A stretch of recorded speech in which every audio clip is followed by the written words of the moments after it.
What is this marshmallow test? Well, when you look at children and you look at all the different theories about what makes successful kids, you realize that almost all the theories are wrong because they haven't been verified. Like, for example, high IQ.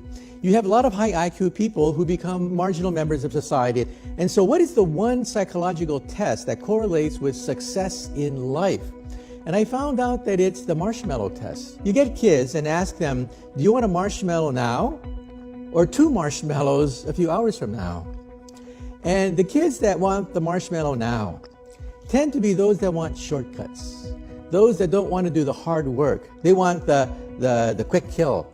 They grab that marshmallow. But the other ones say, no, wait a minute. If I wait 2 hours, I can get 2 marshmallows. I can hold out. There's a pot of gold waiting for me. They're not going to take the shortcut.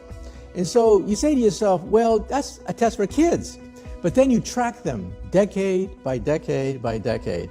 And you find that they are more successful, they have a lower divorce rate, higher income, higher status in society, that don't want that simple payoff now, but are going to delay gratification into the future.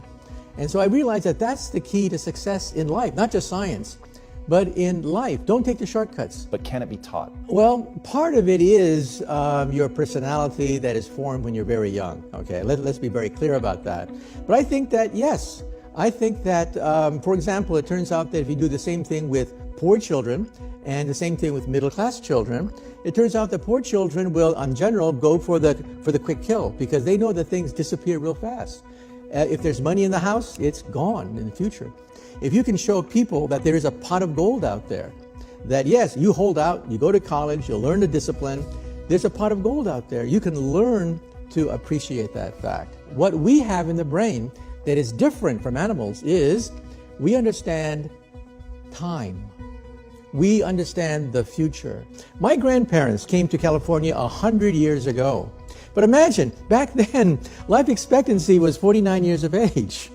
I mean, you were born, you had kids, and died. Life was a bitch.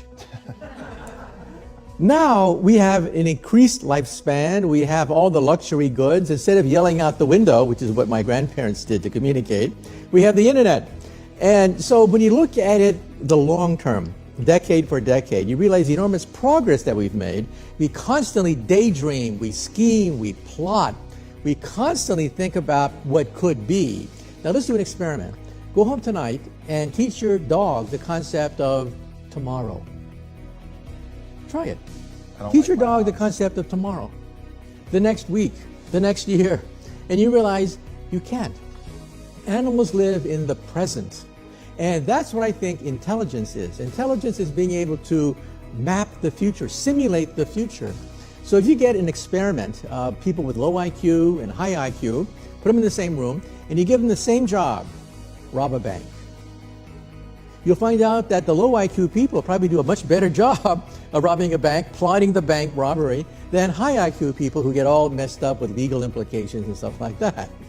The point is that you can have some very smart robbers because they see the future. And that's what we humans do that animals cannot. We constantly daydream. We constantly create worlds that don't exist. And to me, that's what intelligence is. Some people ask me, well, what is the meaning of life then? And I say to myself that if somebody gives you from up high the meaning of life, it's too easy. I mean, is that all? My attitude is that it's self-discovery. We have to reinvent ourselves, that we have to recreate ourselves, that the meaning of life is rediscovery.